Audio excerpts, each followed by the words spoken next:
¿Qué tal mi gente? Espero que se encuentren bien. Para el día de hoy les traigo el caso del asesino serial conocido como el panadero carnicero.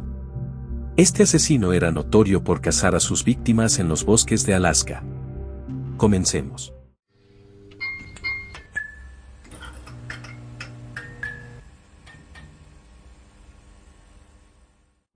Era el principio de los años 80 en Alaska, el estado más alejado de Estados Unidos y la última frontera de América. Durante estos años se dio un auge en la industria del petróleo, incluyendo la construcción de varios oleoductos, atrayendo personas de todos lados a esta zona alejada.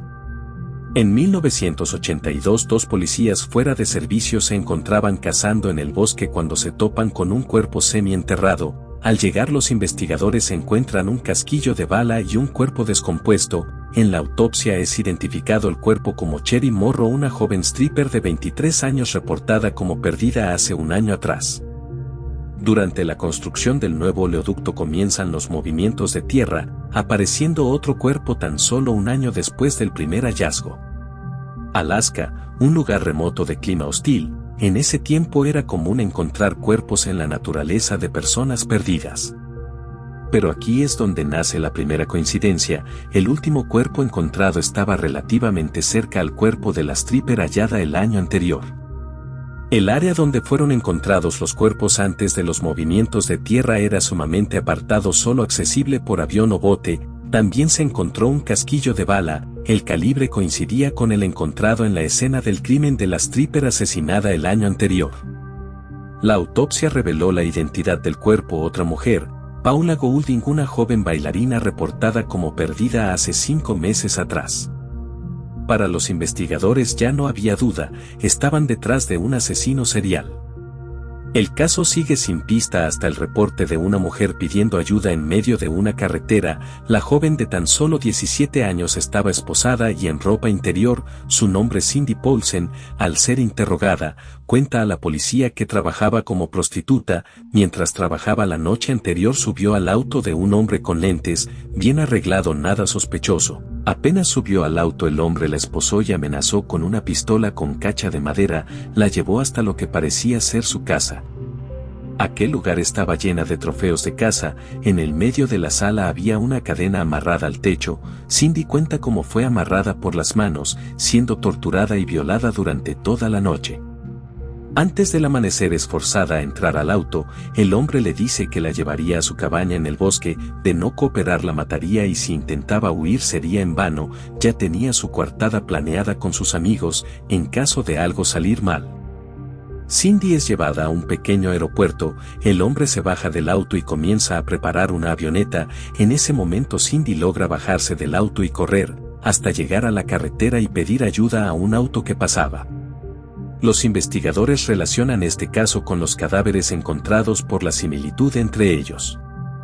La policía toma todas las declaraciones y comienza la investigación. Ya tenían una casa, un auto y hasta la avioneta, arrojando el nombre de Robert Hansen. Al parecer habían encontrado a su asesino, pero aún no tenían pruebas. Los investigadores visitan al sospechoso coincidiendo con la descripción de Cindy. Al ser interrogado cuenta que estaba en casa de uno de sus amigos reparando la silla de su avioneta y antes del amanecer fue al aeropuerto a instalar la silla. La policía pudo revisar la casa, pero no encontraron nada fuera de lugar. Incluso su historia pudo ser verificada por su vecino, dejando a la policía sin pruebas. La policía comienza a armar un perfil de Robert. A simple vista no llenaba el perfil de un asesino serial. Era dueño de la panadería del pueblo, le iba bastante bien, tenía una buena casa y vivía junto con su esposa. Pero al seguir investigando notan que había emigrado a Alaska. Antes de llegar a Alaska tenía un largo prontuario de diversos crímenes: asalto con arma blanca, secuestros, delitos sexuales. Con este prontuario Robert se convirtió en su principal sospechoso. La policía de Alaska le pide ayuda al FBI. El FBI comenzó su propio perfil sin saber que Robert era el principal sospechoso. Solo con información de los crímenes llevó a un perfil bastante exacto. El FBI describió al sospechoso como alguien bastante organizado, miembro funcional de la comunidad, amante de la caza o actividad al aire libre, Como sus víctimas habían sido prostitutas, demostraba una falta de autoestima y dificultad para hablar con las mujeres. El sospechoso debía ser asocial. Sintiéndose que no encajaba, probablemente rechazado por las mujeres, incluso detallaron que podría ser tartamudo. Robert Hansel, el principal sospechoso, era tartamudo. Con este nuevo perfil más exacto investigan más a fondo, encontrando varios datos importantes. Robert había vivido parte de su vida en un reformatorio por incendiar el garaje de su colegio. Durante sus años de adolescencia tenía problemas para acercarse a las mujeres, constándole socializar. Justo durante estos años su problema de tartamudez se agravó, haciéndole más difícil incluso conversar normalmente. Todo esto se había dejado plasmado en su reporte psicológico realizado en su adolescencia. Al salir del reformatorio comenzó a aprender la profesión de panadero.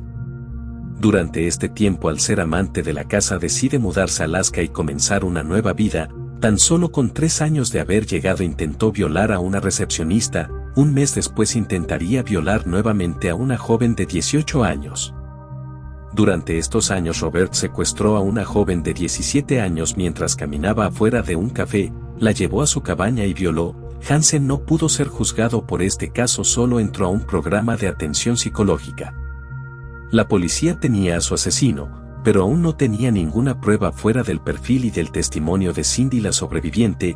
No tenían pruebas vinculándolo a los asesinatos. La policía pudo conseguir una orden para investigar su casa, panadería, avioneta, entre otras propiedades, y para interrogarlo.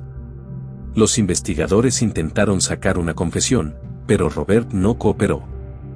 En la búsqueda dentro de sus propiedades se pudo encontrar dentro de una caja un mapa de la región marcado con 37X. Varias de las X eran donde algunos de los cuerpos habían sido recuperados. Se encontraron varias armas. Una de las armas usaba el mismo calibre de los casquillos encontrado en los cadáveres. Otra de las armas tenía una cacha de madera, parecida a la descrita por Cindy, una de las sobrevivientes. Para suerte de la policía, una de las vecinas le pregunta a los investigadores ¿qué estaba pasando? La policía le informa que están investigando a Robert por los asesinatos. La vecina le cuenta que su esposo es amigo de Robert y había mentido meses atrás cuando se le interrogó por el incidente de Cindy. Recordemos que la policía verificó la coartada de Robert. En ese momento él había dicho que estaba reparando una silla de la avioneta en casa de su amigo. Este amigo era su vecino, que al ver la gravedad del asunto decidió contar la verdad a las autoridades y admitir que Robert no estaba esa noche con él. Los investigadores pudieron encontrar la evidencia más incriminatoria: varios collares, pulseras y otros artículos personales de las víctimas. Ya no había duda de que habían encontrado a su asesino serial. Con todas las pruebas en su contra, Robert confesó y acepta cooperar a recuperar otros cuerpos con la condición de que el juicio no fuera publicitado, ni se involucrara a su familia. En su confesión el asesino cuenta cómo operaba.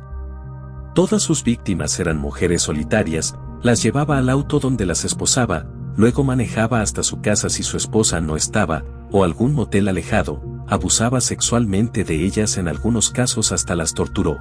Después las llevaba a un lugar alejado, en algunos casos en su auto, en otros las montaba en su avioneta para llevarlas a un lugar aún más recóndito. Al estar tan alejado de la civilización, Robert soltaba a la víctima para luego acecharla y cazarla.